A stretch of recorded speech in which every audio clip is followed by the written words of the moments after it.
This session is going to be about the organization of literary festivals. So in the festival itself, this is a talk about festivals and this new phenomena, especially new in the context of Pakistan. What does it bring in? What kind of resonance it creates, expectations among the audience, and how different or similar it, I'm going to ask the panelists to introduce themselves and with particular reference to what is their interest, participation in literary festivals. My name is Asif Farooqi. I'll begin with myself. I'm in normal life writer with some degree of interest in Urdu as well as English, and I'm one of the founders along with Amina Syed of the Karachi Literature Festival, something which you've heard us talk about in the morning. So I'm going to begin with Adrian. Maybe you'd like to introduce yourself. Sure, thank you.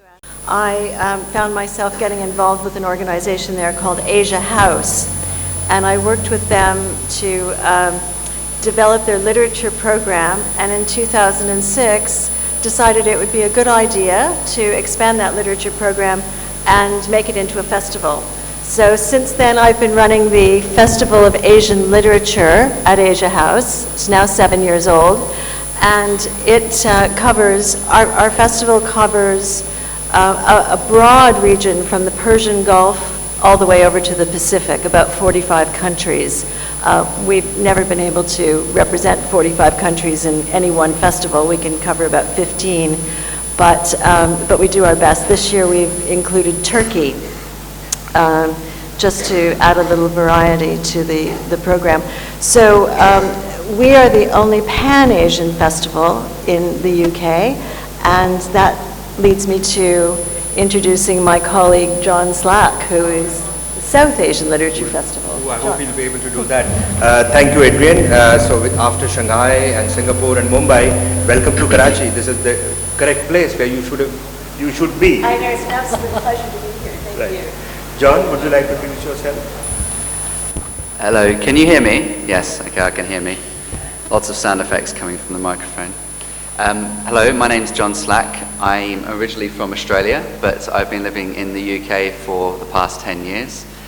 And as Adrian said, I've been involved in setting up the South Asian Literature Festival, which has been running for 3 years now in the autumn in the UK, mostly in London, occasionally in venues outside of London. And it effectively covers any stories, any topics, any ideas, any debates around that have connections to South Asian culture and South Asian culture as it takes place within South Asia, but also how South Asian culture engages and inspires and interacts with people outside of South Asia, quite significantly in the UK because of the strong diasporic population there, but also in how South Asian culture engages with other parts of the world, including from my country, home country, Australia. And we also do an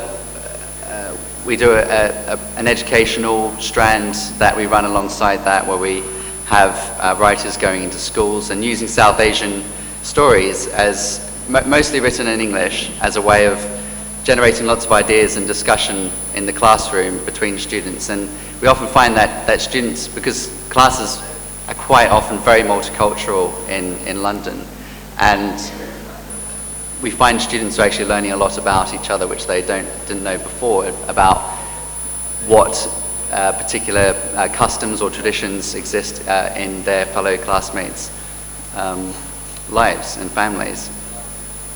And I'm also involved in doing various other events to do with literature and writers, and also looking to set up a festival for Australian and New Zealand writing in the UK as well. So I think taking that cultural focus and using that, because one of the things that came up when we were sort of talking about what we might talk about in this session was that when you look at the UK compared to South Asia, you have so many festivals that I think what Adrian and I are doing are actually sort of focusing it and giving it a particular remit.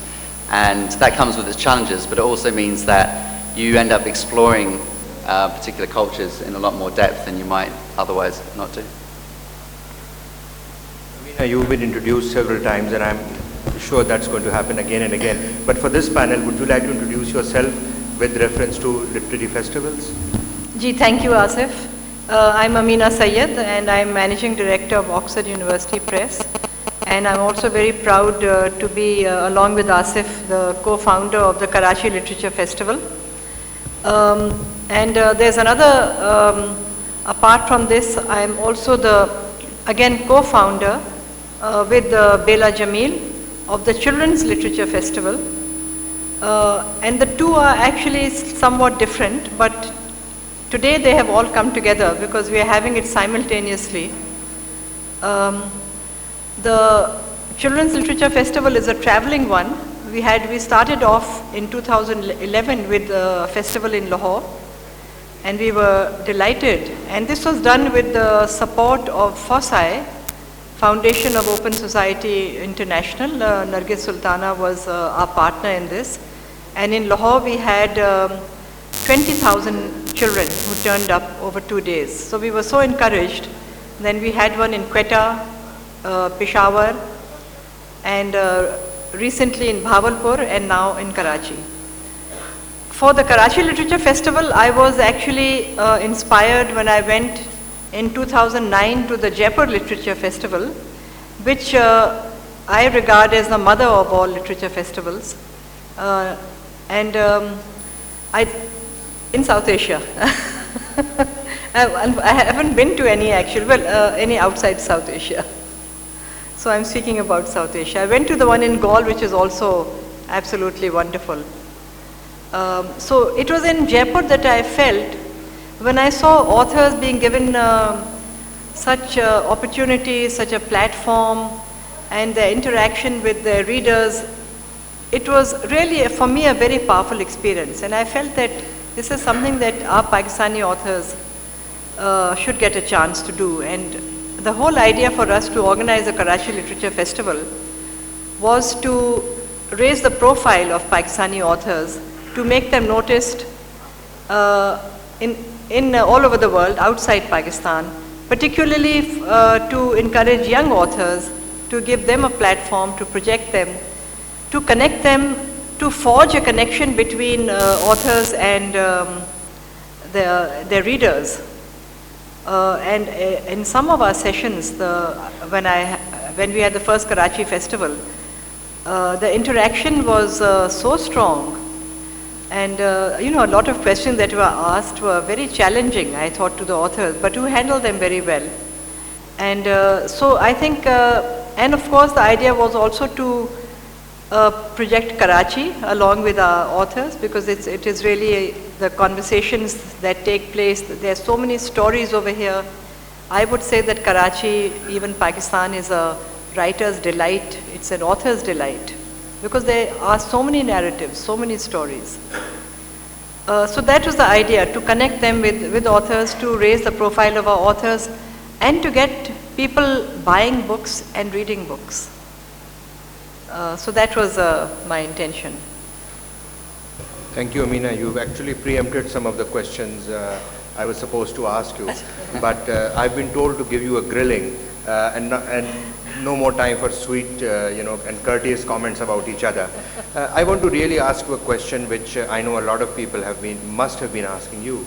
That given the political situation of Pakistan, and given the continuous strife and ethnic problems and whatever, name any problem you have it in Karachi, is it a bit callous to talk about a literature festival in Karachi, where so much of different kind of things are going about? How do you connect the two? What relevance do you see for a literary festival in a city undergoing this kind of turmoil as Karachi is undergoing? Well, I think, all the more, Asif, because really it is, I feel that it's like a balm, and it's like a healing touch for all of us in Karachi who are so disturbed and so wounded by what is going on. And it is only through expressing our thoughts and our feelings about what is going on that we will find some peace. And as I said this morning, that writers are peaceful people. And if they write, and if we give them a chance to talk to us, to talk about their works. I think it will really be, hopefully, I mean, this is my dream, that it will help achieve some kind of rapprochement and, getting people to talk to each other, even if they have completely different views, getting people to express their feelings. I think it's going to help the situation in Karachi. I think it will make us calmer. Wonderful hope, and I really wish, like all the citizens of Karachi, that somehow literature festivals contribute to a greater peace and harmony. But I want to now move on to a larger and a broader question, and I'm going to ask John and Adrian about this entire phenomena of literary festivals, because this is something new to Pakistan, but has been more established, especially in the UK. So why are festivals so interesting, so different, and what is this all about? Is it just only a gimmick for selling books? Maybe Adrian, you'd like to begin because you smiled. So I know maybe the question is provoking you, and then I'll move on to John. That'll teach me not to smile in future when you're... No, I hope you continue to smile. And don't scowl at the moderator. No, never. Yes, I think that literature festivals have the opportunity not only to promote authors and not only to bring writing to the public and make the public aware, but they also have the opportunity to entertain people, to provide a platform for discussion, not just of literary issues, but of political and economic and larger global issues that are of concern to the people, to the writers, and to the people that read their books. Literature festivals, therefore, are intellectual, they're academic, they're entertainment, they can be fun. So I think that each festival has a different character, and that's why I think that they've had such appeal here in Asia, in South Asia, and certainly in the UK, where I think we were counting something like 400 literature festivals in that very small island. That's an amazing number. It is. There are a lot, and we think that we are the only two Asian ones out of that number. There are a lot of people are doing Asian streams that are part of their festivals, but we're the only ones that are focusing on Asia particularly. But I think I think that whole very balanced approach to literature is why festivals tend to attract people. And I think as festival organizers, we're very conscious of putting together events that are going to educate, entertain, provide discussion, and so on, so that we know that we will be answering some of the needs of our potential audiences. John, do you want to address this, or should I frame the question rather differently for you? No. Thank you for smiling. That always helps. I'm Australian, that's what we do. I think, it's an interesting question, because I think the word festivals, I think that fires people's imagination up, it gets people excited. And there are festivals, there are so many festivals. They're not just literature, there's obviously music and film and dance and art, and festivals are just booming. And in the UK, there's all that mix. There's a really strong mix of those festivals. There's lots of literary festivals. But I think what's happening is, the question is why literature festivals booming so much? And I think it is partly about that child. Ever since I was a child, and you're reading your books, and you form this attachment to books, and then the opportunity to meet the writer of that book. I think it might be sometimes as simple as that, just having a chance to see them in the flesh, to be inspired by them, to hear what they have to say. And then if the writer is addressing particular issues, then there's a way of engaging in that conversation and throwing something into that, throwing a question to the author around something that might have come out of your experience of reading that book. And so I think that combination of wanting to see the creator, which again happens across all those art forms, but wanting to see the creator of that book and then the experience of a festival where there's all these things going on, and there's the opportunity to immerse yourself. And I think particularly with the festivals that are happening around South Asia, with this wonderful festival, which we're very excited to be here and experience, it is that opportunity to really immerse yourself and dive into hear 3 days of all those different stories, all those different debates, all those different arguments.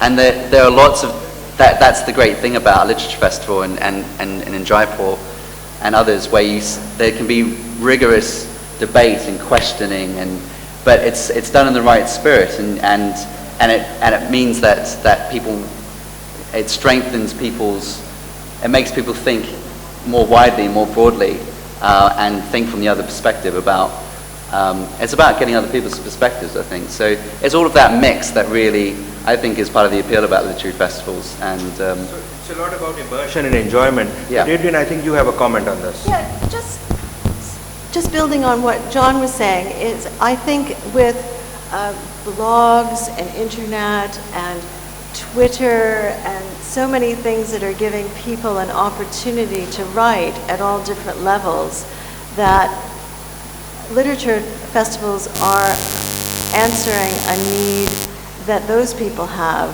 They want to meet the authors. I certainly started a festival because I wanted to meet some of the authors. But I think a lot of the audience and a lot of the appeal of literature festivals now is also that people want to come and find out how those authors came from writing just their blogs or short stories, how they started, how they developed their writing, how they got published. Because I think that there's an awful lot more people that are exposed to writing now and want to write. And I think festivals give them the opportunity to explore what they can do next and what they can do with that. there is that nice self-perpetuating kind of effect, because as these festivals, I mean, there's been this last 5 years, this tremendous burst, and I think when one happens, then people go and see that, and like Meena, they're inspired to go take it back to where they are, and whether it's just even putting on a night of literature, and not even a festival, but wanting to find some way of carrying that forward, and so that's the wonderful thing about these festivals. And I think there is so much, I mean, that's been happening for so long in the UK, and there is that potential saturation point, but I think as far as South Asia is concerned, it feels like it's only just really beginning. That's right. And it's more something of a snowball effect, with one kind of festival leading to the other. But let me turn to Ameena now. And this whole phenomenon of literary festivals is something very recent to South Asia. And we've had the tradition of mushairas, which was more about poetry rather than books. And in our society, people get their information and opinions and even some of their prejudices from the television, where they have these endless talk shows. So is a literary festival offering us something that we cannot see on the television? Is it different? Does it give us something broader something different to chew on? Well, I think the most important thing is that people, authors and their readers meet in flesh and blood, and I think that makes all the difference. And they can talk to each other and interact, and I think that's very, very valuable. And that's why I feel that one of the challenges is actually when the festival grows enormously, and this kind of intimacy between author and reader then gets lost. I think that I do regard that as a challenge.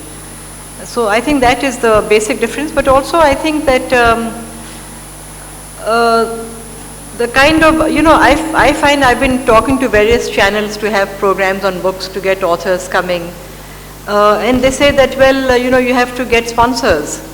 And there aren't many programs on books. I mean, there are, of course, a lot of talk shows and chat shows, but they're not on books, and they're not on literature, they're not about authors. They're about, maybe more journalistic discussions.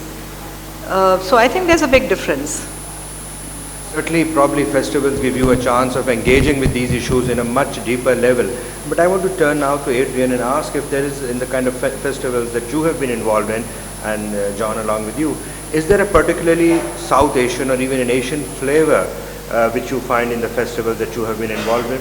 And is this different from, let's say, a mainstream festival, if there's any such thing? I think there's two parts to that question. First of all, in the UK, there is, in producing a Pan-Asian festival, it's always a challenge to do things that are not South Asian. Because first of all, there are so many wonderful books written by South Asians who are either living in the UK or traveling through the UK and who we have the opportunity to host. But also there's a huge interest in the community. There are a lot of South Asians living in the UK, a lot of British Asians whose backgrounds are South Asia, mainly India and Pakistan. And so there's a big audience. So it's tempting, really tempting, to do a lot of events that are South Asian oriented. And my challenge is always to get as many other countries, authors from other countries, and therefore audiences that are interested in the writing from other countries. And I very often have to turn down really wonderful South Asian books or authors who I know would bring in a big audience and give us a wonderful event, a wonderful discussion, because I have that need to do other things. So I think the South Asian aspect of festivals in the UK is big from an audience point of view and a quality of writing.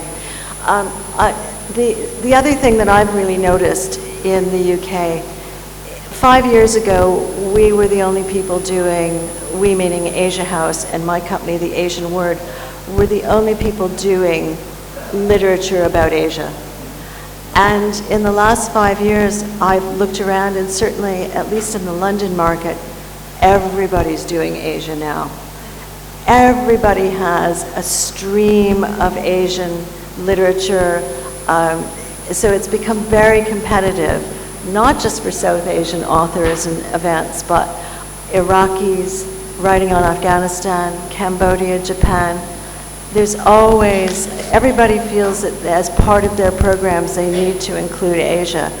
And in a way that's really difficult for us, but in another way it shows that we've done our job in promoting Asia and writing about Asia to other people, that there's such an interest now.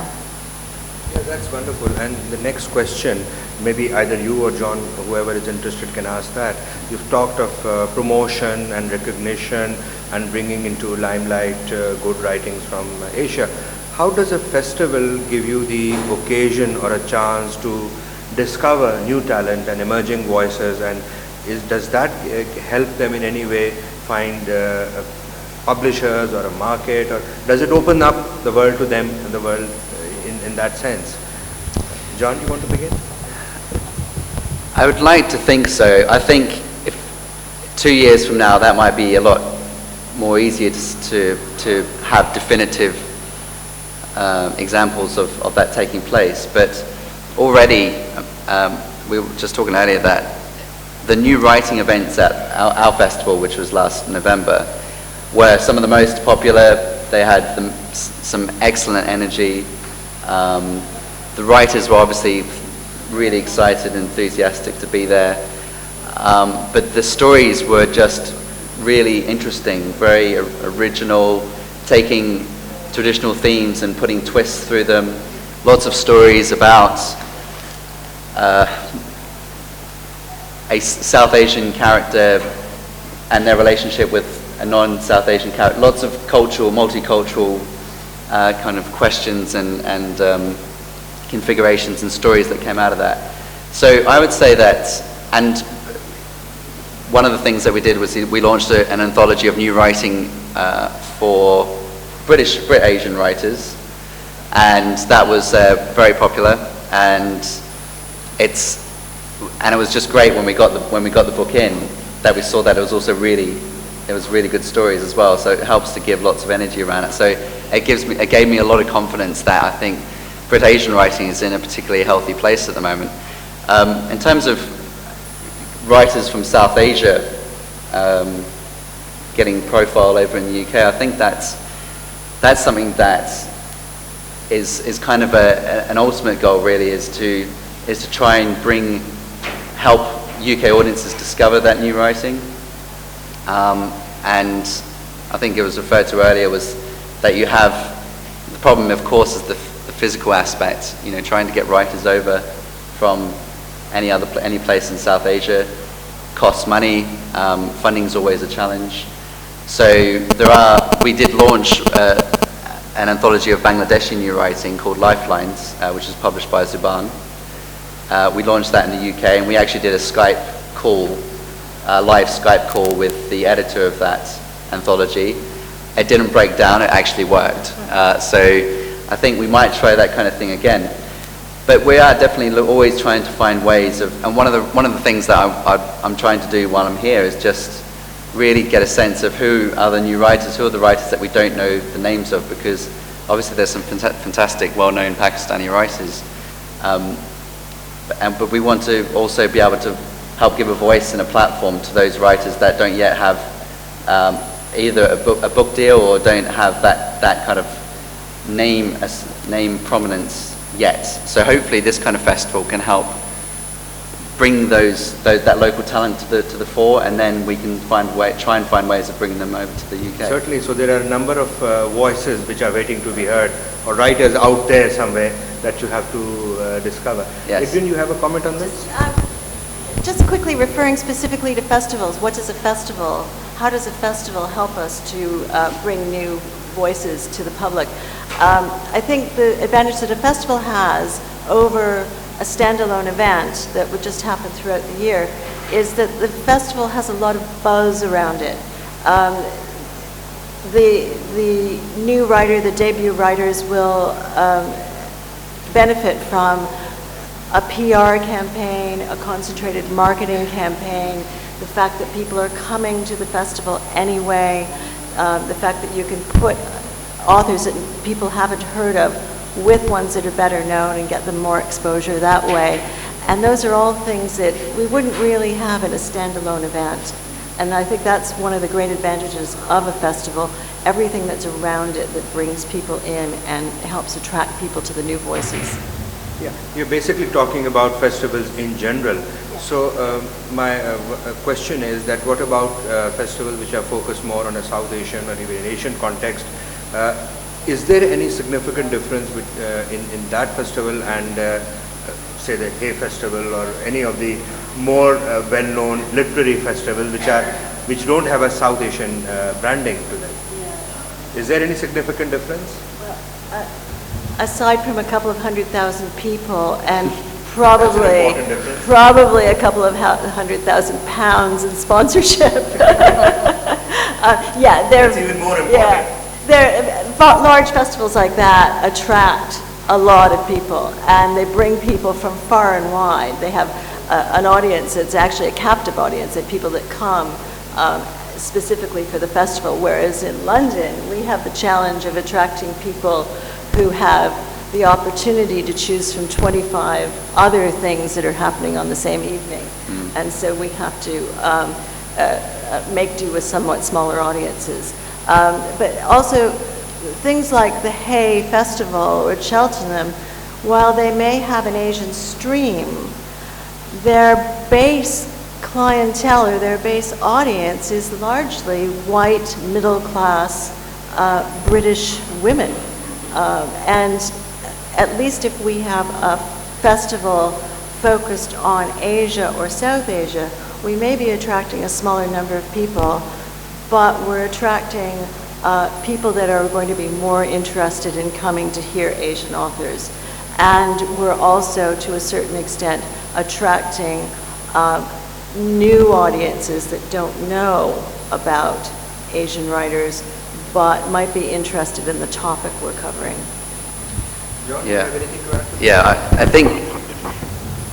I think that's was a big reason for setting it up, for having that focus, because as Adrian says, in London there are untold number of things happening every evening, and this the South Asian Literature Festival was just a chance to create a platform that could cut through the noise a little bit, and it makes it relatively easier for people to notice things, because they can sign up to your newsletter, they can join your Facebook page and all that kind of thing, because they know that they're interested in that kind of topic. But as Adrian was sort of alluding to there, half of our audience is not Asian, so it's not as though it's Asians talking to Asians. It's actually people that have an interest in South Asian cultures, but we try and use the subjects and the storylines, and we try to find a compelling sentence for every book that can go beyond a traditional audience, and try and find ways of bringing in people that might not necessarily go to a literature festival or think that they're interested in South Asian culture per se, but just always thinking about ways that we can maintain the sense of culture within the program and the marketing, but at the same time make it as accessible as possible so that people don't feel like that's not for me. So yeah, it's an interesting balance. And talking of balancing acts, I think I would like to turn now to Ameena and ask her a question. You know that one of the comments leveled against the Jaipur Festival is that somehow it reinforces the grip of English language and is aimed at excluding the different Indian languages, and that can be a criticism which is, how do you deal with such situations in the context of the Karachi Literature Festival? Do you try and maintain a balancing act? Is it a difficult one? Is it even a necessary one? Well, I think it's very important, and it's really essential, I think, I would say, to have other languages represented at the Karachi Literature Festival, as we do. I think this year and previously, of course, Urdu always has a very strong presence, but we've included Sindhi and Punjabi also. We have authors from Khyber Pakhtunkhwa and Balochistan.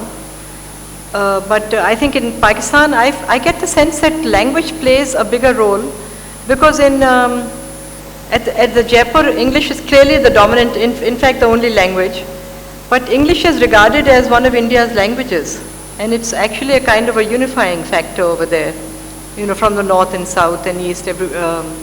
So I don't find this any kind of criticism or resentment within Jaipur. I didn't experience it myself, that it's very English-centered.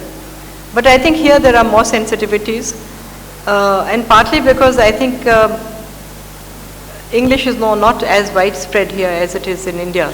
So for us it is essential to include other languages, and we are going to continue doing that. But can I just say, you know, you were talking about South Asian and festivals in London. I think there's a lot of synergy, because why else would, for example, Hay Festival be organized in Dhaka? You know, it's a Dhaka Hay Festival and the Bangalore Hay Festival. So there must be a lot of synergy, I think, and it seems they were both very successful. Yeah, Ameena, I think that while there must be more place for different languages of Pakistan in the Literature Festival, we also have to accept the fact that English is also a Pakistani language, as Pakistani as we can make it. So unless there is a comment from Adrian or John, I would like, do you have I was just going to say, I know that Namita, who's unfortunately can't be on this panel today, I've heard supposed to be here, but she's supposed to be here from director of the Jaipur Literature Festival, does make she has a huge influence on and it's a personal mission of hers, I think, from hearing her speak, that trying to counter that, making that extra effort to, I think Jaipur this year had something like 19 or 20 languages in different sessions, and for myself, when I went to Jaipur a few years ago for the first time, sometimes I would end up in a session that wasn't English without realizing it, and partly because once you're in something, then you can't get out because it's so busy. But I actually find it's a very interesting experience, I think. Even this morning, just when another language is being spoken, and you can sort of, there's an energy that you can sense in the room, and people react at a certain time. You can hear the intonations and the way that the speaker's speaking. I think it's not an entirely lost experience when you don't understand the language. And particularly with musha'iras and when there's the poetry, that's particularly when you can actually really get a feel for the energy of what's been said, even without. And we try to sort of gradually include that a little bit more and more each year. Babbitt, the other director of the festivals, particularly translation and language is a really big, important aspect for him. So it's a very interesting area of discussion. So John and Adrian, I hope that you do get to attend any of the Urdu or Sindhi sessions that we have, not by accident but by sheer design. Absolutely. I hope you get some sense of Yes. it, because this is one of the joys of the festival, that you have access to areas which you didn't know existed or which remain to be explored. Serendipity. I'm going to open up for comments or short questions from the audience, and of course the panel is free to respond to or not respond to any of those questions, or even ask questions from anybody except me. I have diplomatic immunity. Maybe I do. Yes, please. May I request the audience members to keep the questions short? Sure. Yeah. Two very short questions. First for you, Mr. What was the biggest challenge when you started the festival? Was it the interest or was it the money? Because today I noticed that the money is coming from foreign sponsors, i.e. the consulates, military and so on. I asked about this to you. Our friend reported to me, and he told me a long time in Karachi, which they were looking for the Shayas and Karachi. And now we have one festival running in 500. Very straight, I mean, this is on the top. 500 now. Could you repeat the questions for the audience? Just as check well? with the, Yeah. You want? no, I just want to ask him about the mic. Yeah. Oh, okay. Sorry, I think I'm going to. No. Oh, well, okay. Sorry. Okay. Yeah. Yeah.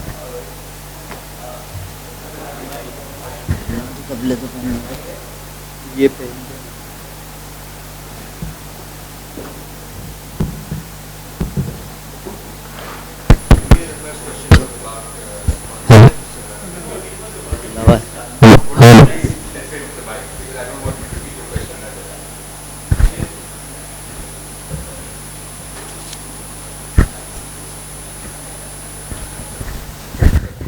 Okay, the first question is to you, Ms. Amina. When you started the festival, the first festival, what was your biggest challenge, the interest or the money? And as I said, even today, most of the money seems to be coming from out, the consulates and Coca-Cola, not the local companies. Second question to you, Saab, that a friend of mine, he used to tell me that at one time in Karachi, neighborhoods used to have mushairas and small events all over the city. And that has all died out, and while England has 500 festivals, we have one, and I mean, we are really starved for something a little more. Why aren't we on the drawing path? Certainly. Well, I think the first festival that we organized in 2010 was done on a very modest scale. So finances were, and we had support from the British Council. So financing was fortunately not a big issue then. It wasn't a big challenge. And I think because the support from the British Council continued for 3 years, and although then we gradually grew, we managed to get other sponsors. So we have sort of managed, but this year it became a real challenge because I think, you know, with 214 authors and 150 sessions, it has been a big expense. So we have been, we've had to make a special effort to generate funds. Having said that, I think I still wouldn't say that's the biggest challenge. I think the biggest challenge is to just, you know, for everything to fall into place. Getting visas for Indians to come here is a big challenge for us. And that takes up a lot of our time, a huge amount of bureaucracy on both sides that we have to put up with.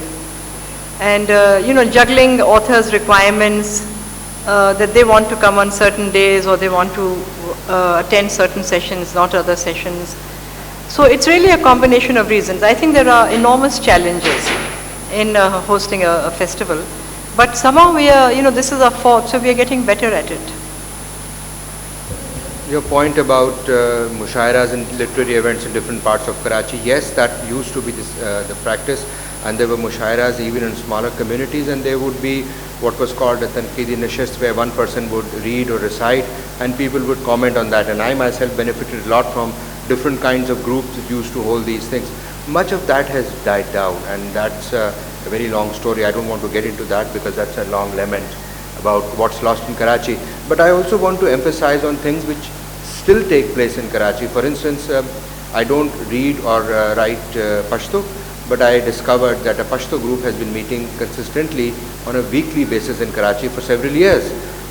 They don't talk about themselves in a larger context, and it's for people to connect to these kind of groups and make these activities meaningful.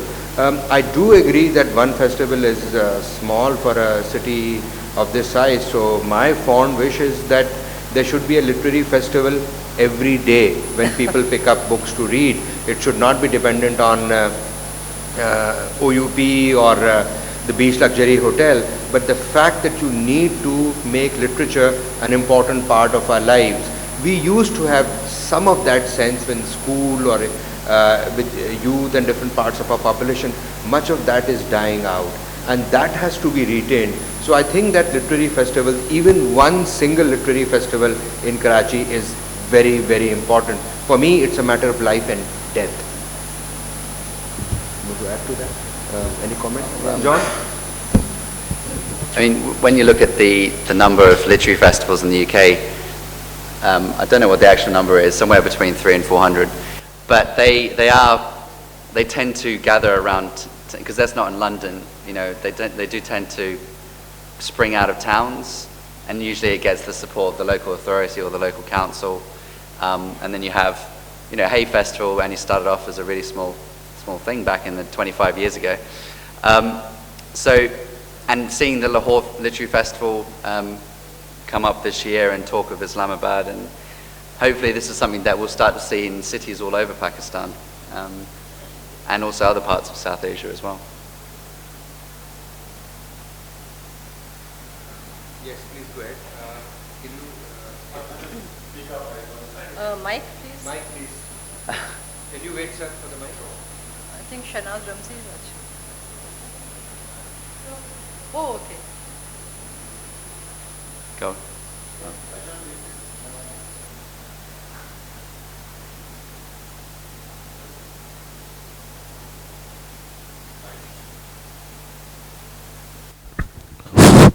Okay, my question actually is to Adrian and John. I mentioned earlier that the challenge with regard to authors was getting visas for Indian authors. And I was just wondering, when you say there's 300 or 400 festivals in the UK, how do those organizers manage to get the authors? Because, I mean, these authors must be going to a festival every day. So when do they write? Your question, oh, right. Okay, well, we're very sneaky about this. We let other people do it. The publishers very often, if a book is being launched, or even a paperback is being launched, will bring authors in. So we find out well in advance. I start looking at books and authors and start talking to the publishers 10 months in advance of the festival to find out who's launching books and what the plans are for bringing them into the country. The publishers usually take care of the visas and the travel, and I just have to take advantage of the fact, or shall we say, leverage the fact that they are going to be in the country to do something with them. Yes, I mean, that's mostly the case for us as well, but visas are an ongoing issue, and English Pen has done quite a lot of work in terms of, there's been a recent relaxation, apparently, in helping to get artists over into the UK. But when you see all these, when you hear these huge numbers about festivals, it does seem like because a lot of people are passing through the UK, and that's one of the advantages of that, and we do tend to take advantage of people that are already passing through, and quite often they have families, so there's a whole set of different circumstances, whereas bringing people into specific countries like India and Pakistan has very unique challenges, it seems. I mean, even on this panel, 2 of the panelists, I think, can't be here because of visas. So. That's right. Yeah. Yeah, I see a hand at the back, and then maybe you. Can you please pass on the mic?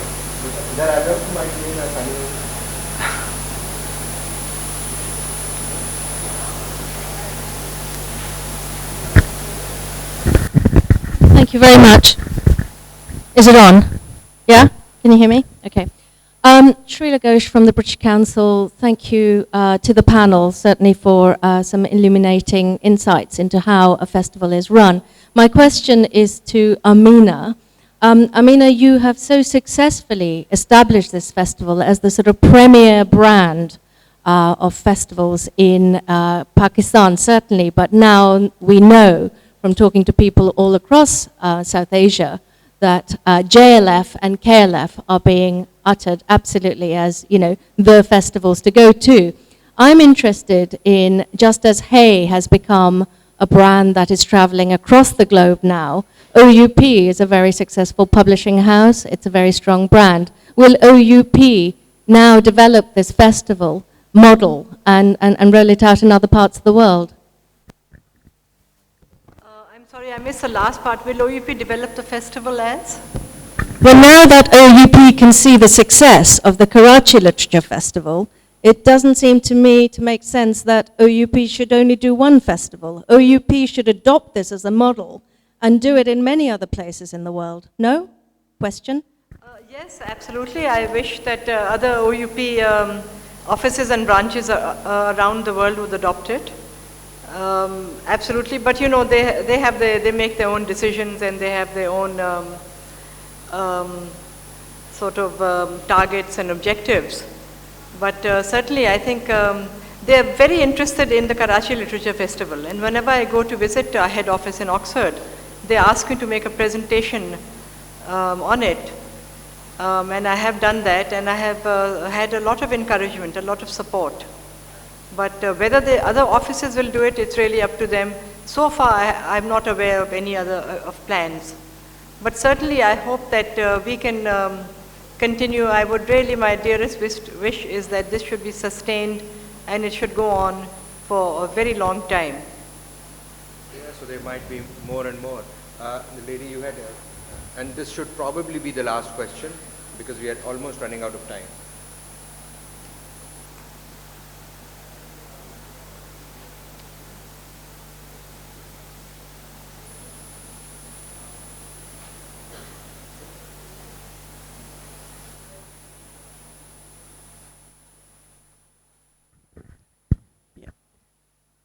My question is to you, Adrian. My name is Shanaz Ramzi.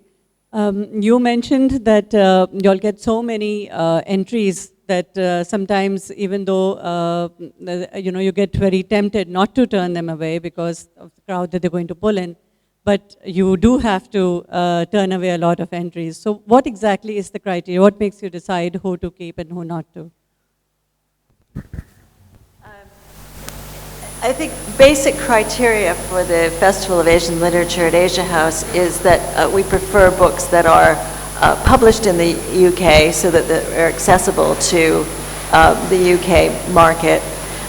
They need to be published within the year before the festival, with preference given to books that are published in the period leading up to the festival so that they're fresh and new, and the audiences haven't had much opportunity to hear the authors speak. They can be written by Asians or non-Asians as long as they're written about Asia or Asians. So we get a whole variety. We do fiction, non-fiction, and poetry, but we find we get a much larger audience for non-fiction than for fiction. So that's a bit of a balance, trying to have new authors, new fiction authors, and still get the audience that we think that they deserve. In terms of other criteria, it changes every year in terms of what countries I'm focusing on. This coming year in May, I'm focusing on Burma because it's in the news and it's interesting, and we haven't had that much opportunity to profile Burma in the past. So with a remit that extends through close to 40 countries or more, the trick is to get the balance. So one of the criteria overall is to have representatives or representative writing from as many countries as I can within my 2-week time frame. Thank you. I have to bring this session to a close, but I hope that some of the points which have been raised, you can have more discussion on that maybe later on when you talk to the authors. I will not make any attempt to summarize this, but I just want to share my own opinion about literary festivals. Is similar to the opinion Ghalib had about mangoes, his favorite fruit. And when he was asked about mangoes, he said, there can be only two things about mangoes. They should be plentiful and they must be very sweet. So literary festivals, yes, they must be plentiful and very sweet. Thank you very much, the panelists and the audience for listening. Thank you.